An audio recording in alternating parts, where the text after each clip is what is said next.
And today we are going to see a very deep poem today. This is the second poem, and I promise you, after this poem gets over, there will be tears in your eyes. Okay,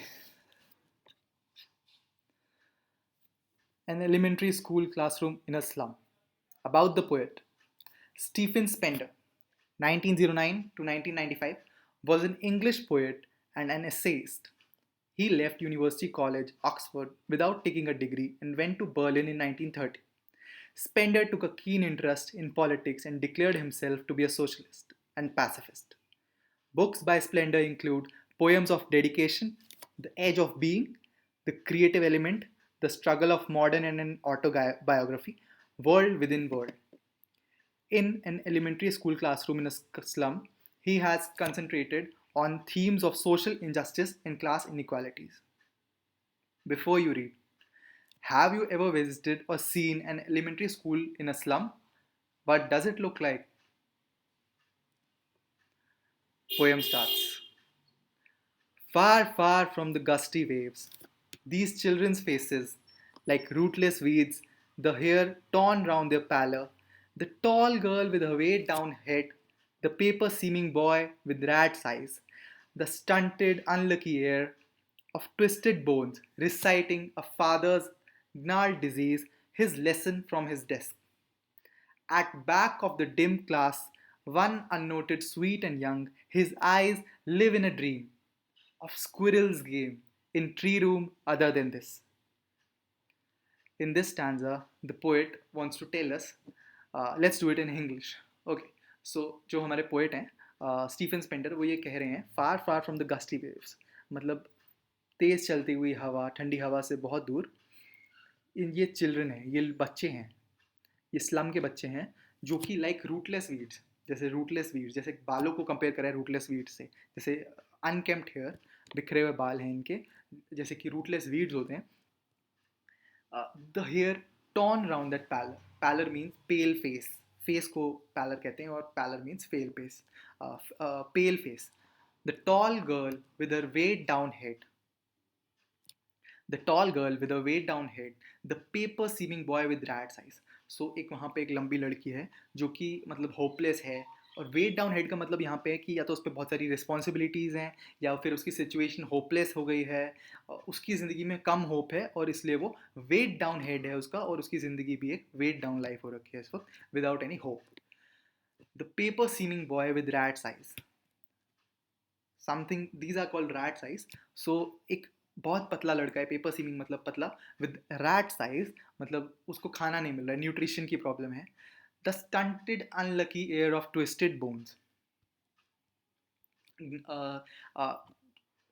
stunted मतलब कि under developed under nutrition की problem है मैल nutrition की problem है unlucky air आयर होता है कि जिसको कोई चीज़ मिलती है जैसे कि किसी को राजा के बेटे को उसका पूरा घर मिलता है उसका किंगडम मिलता है उसकी उसकी सारी दौलत शौलत मिलती है लेकिन यहाँ पे जो कि हमारा आयर है सॉरी जो हमारा सक्सेसर है जो हमारा एयर है वो अनलकी है क्यों क्योंकि उसने अपने फादर की एक डिजीज़ को इनहेरिट किया है जो कि है gnarl डिजीज़ में बोन्स ट्विस्ट हो जाती हैं सो ऐसा कुछ होने लगता है his lesson from his desk वो रिसाइड कर रहा है मतलब वो इस होपलेसनेस में भी एक मीनिंग फाइट करने की कोशिश कर रहा है और एक्सकेप करने की कोशिश कर रहा है अपना लेसन रिसाइड करके अपनी डेस्क पे बैठ कर at the back of the dim class एक अननोटेड मतलब उसको कोई देख नहीं रहा है उसको वो गुमनाम बच्चा है इस वक्त वो खोया हुआ है अपने ही ख्यालों में किसी अपनी उसकी आंखों से पता चल रहा है कि वो इस वक्त खोया हुआ है तो बेसिकली ये स्टैंजा पूरा एस्केपिज्म में है ये जो बच्चे हैं स्लम के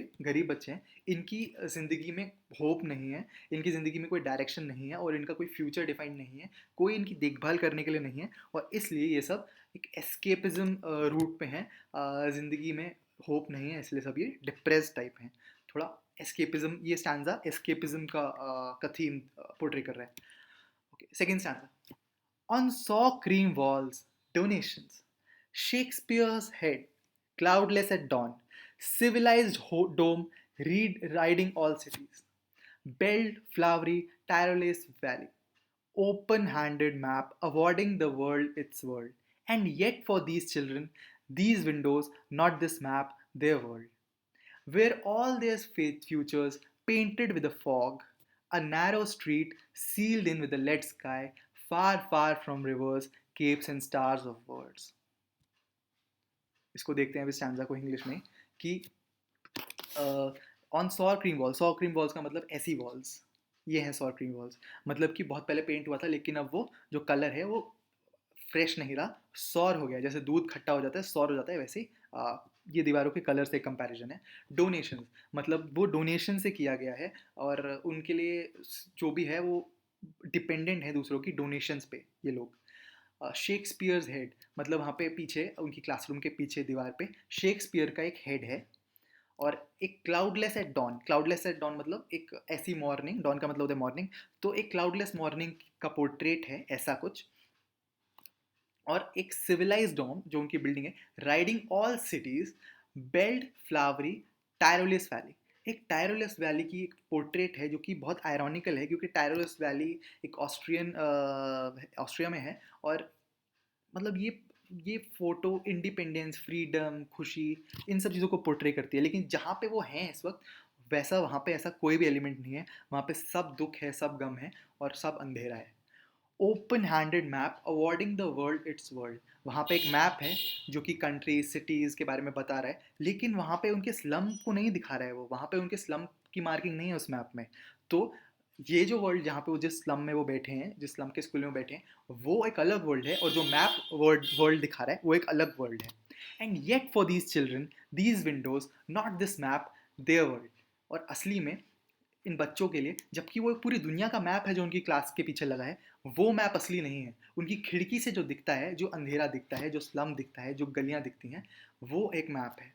where all their futures painted with a fog, उनका जो पूरा फ्यूचर है वो फॉग से पेंटेड है। कोई उनकी देखभाल करने के लिए नहीं है, उनके पास पैसे नहीं है, उनके पास प्रॉपर एजुकेशन नहीं है, उनके पास सैनिटेशन नहीं है, और इन सब चीज़ों की वजह से उनके पास ज़िंदगी में होप नहीं है, मीनिंग नहीं है। तो उनकी पूरी ज़िंदगी एक फॉग की तरह है, वो सिर्फ एक ऑटो पायलट मोड पे चल रहे हैं और दुखी हैं सब। A narrow street sealed in with a lead sky, उनकी जो स्ट्रीट है, जो विंडो से बाहर जो दिखाता है, जो उनका असली मैप है उनकी विंडो से बाहर उनका स्लम, वो दिखाता है एक लेड स्काई। उनकी मॉर्निंग क्लाउडलेस ऐसी नहीं है, ऐसी मॉर्निंग नहीं होती उनकी, उनकी मॉर्निंग ऐसी है। A narrow street sealed in with a lead sky, ऐसा दिखता है उनका। Far far from rivers capes and stars of words, जो शेक्सपियर है उसकी वो जो लिखता था, लिटरेचर लिखते थे, उनके लिटरेचर में स्टार्स होते थे, उनके लिटरेचर में आर्ट है, उनके लिटरेचर में पूरे वर्ल्ड को एक स्टेज बताया गया है, लेकिन ऐसा उनकी ज़िंदगी में कुछ नहीं था। Surely Shakespeare is wicket, the map a bad example, with ships and sun and love tempting them to steal, for lives that slyly turn in their cramped holes, from fog to endless night. On their slag heap these children, where skins peep through by bones and spectacles of steel, with mended glass like bottle bits on stone. All of their time and energy and space are foggy slum. So blot their maps with slums as big as doom. बहुत deep stanza है ये, बहुत ज़्यादा deep है। Surely Shakespeare is wicket, सो ये हमारे wicket Shakespeare हैं। नमस्ते। The map a bad example, वो मैप एक बैड एग्जाम्पल है। क्यों? क्योंकि वो उनकी असली ज़िंदगी नहीं दिखाता है, वो उनकी असली दुनिया नहीं दिखाता है, वो उनका वर्ल्ड नहीं दिखाता है। मैप दिखाता है कंट्रीज़, कॉन्टिनेंट्स, सिटीज़ के बारे में, ओशंस के बारे में, और इस दुनिया में क्या क्या है उस सब के बारे में। लेकिन उनकी ज़िंदगी ऐसी नहीं है, उनकी ज़िंदगी में सिर्फ और सिर्फ उनका स्लम है, वहाँ की होपलेसनेस है, वहाँ का उनका मिसफॉर्च्यून है, और उनका मतलब सब चीज़ों पे डिपेंडेंस है। मतलब वो एक तरीके से एक जगह पे ट्रैप्ड हैं, एक रैट की तरह, और वहाँ से नहीं निकल पा रहे हैं। With ships and suns and love tempting them to steal, मतलब वो मैप और वो शेक्सपियर उनको प्यार की कहानियाँ सुनाती है, होप की कहानी सुनाती है, और जो मैप है उन्हें ओशंस और कंट्रीज़ और टेरिटरीज़ और दुनिया में होप दिखाती है, दुनिया में क्या क्या है वो दिखाती है। लेकिन ये सब उनकी असली ज़िंदगी में नहीं है, और इसलिए वो उसे टेम्प्ट करते हैं कि वो उसको चुरा लें, क्योंकि वो उनके पास नहीं है। For life that slightly turn in to cramped holes, उनको जो उनकी क्लास के पीछे है शेक्सपियर, वो क्लाउडलेस डॉन वाली इमेज, टायरलेस वैली, ये सब चीज़ें उनको प्यार की, सन की, होप की बातें सिखाती हैं, लेकिन उनकी ज़िंदगी अचानक चालाकी से उनको उनके क्रैम्प्ड होल्स में क्रैम्प्ड होल्स में दिखाती है, उनके स्लम में दिखाती है, क्योंकि वो उनकी असलियत नहीं है। उनकी असलियत तो उनका स्लम है। ये टायरोलिस वैली और ये सब उनकी असलियत नहीं है, ये उनके लिए यूजलेस है। From fog to endless night, जब वो सुबह उठते हैं तो उनकी क्लाउडलेस डॉन नहीं होती, उनका एक स्लम में एक फॉगी मॉर्निंग होती है। टू एंडलेस नाइट, उनकी ज़िंदगी एक एंडलेस नाइट की तरह है। ऑन द स्लैग हीप, जहाँ पे वो रहते हैं वहाँ पे इतना कूड़ा है, इतना फिल्थ है कि पूरी जगह, वो सब कुछ एक स्लैग हीप की तरह है, मतलब एक कूड़ेदान की तरह है। और आज वो भी अपने आप को एक कूड़ेदान का हिस्सा ही मानने लगे हैं। तभी उनकी ज़िंदगी से होप खत्म हो गया है। These children wear skins peeped through by bones and spectacles of steel with mended glass like bottle pits on stone. इनके पास कुछ नहीं है, ये सब इस चीज़ों पे डिपेंड करते हैं। इनके पास इनकी जो भी चीज़ें हैं वो सब जोड़ तोड़ से ये चला रहे हैं, एक तरीके से सिर्फ सर्वाइवल हो रहा है। कोई इनका ध्यान नहीं रखता है, अथॉरिटीज़ इनका ध्यान नहीं रखती हैं।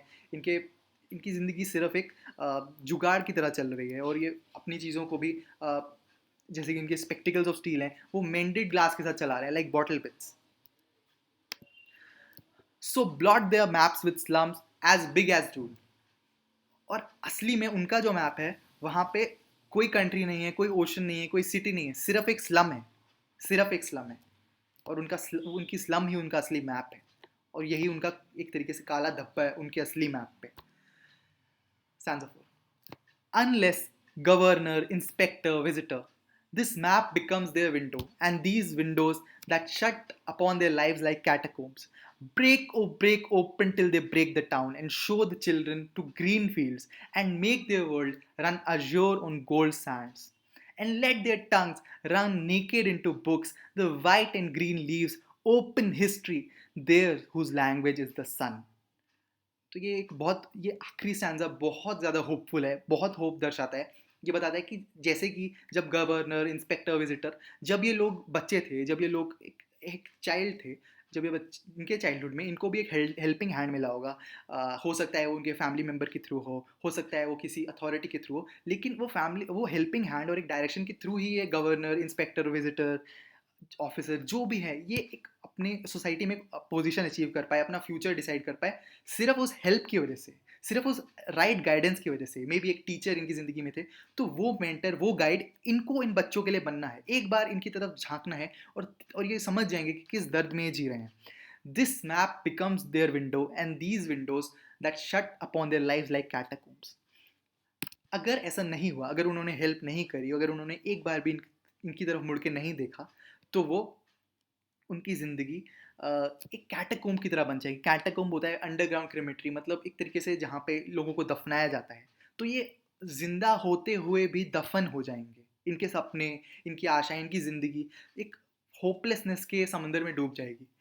Break open till they break the town, ये ऊपर वाली लाइन से कनेक्शन है कि जब एक अंडरग्राउंड क्रिमिट्री में है, एक अंडरग्राउंड शमशान में वो है, तो ये लोग ही उनको हेल्प कर सकते हैं उस शमशान से, जीते जीते एक शमशान वाली ज़िंदगी जीने से बचाने के लिए। तो break open till they break the town and show the children to the green fields and make their world run azure on gold sands and let their tongues run naked into books.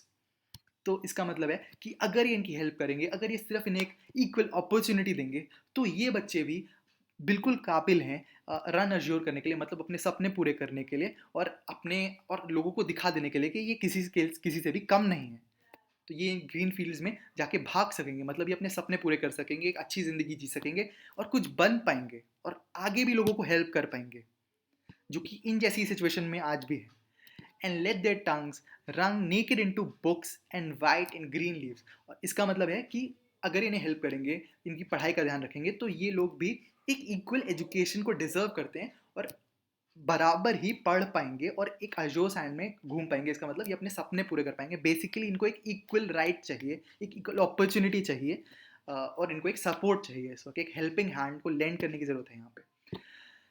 Run naked into books, ताकि वो जी जान लगा के पढ़ सकेंगे और अपने सपने पूरे कर सकेंगे, अपने आप को इस होपलेसनेस से विड्रॉ कर सकेंगे और अपनी ज़िंदगी को कुछ बना सकेंगे। Run naked into books, the white and green leaves open history, मतलब ये हिस्ट्री क्रिएट कर पाएंगे। There's whose language is the sun, whose language is the sun. Basically यही कि वो अपने सपने पूरे कर पाएंगे अगर उनको कोई हेल्प करेगा।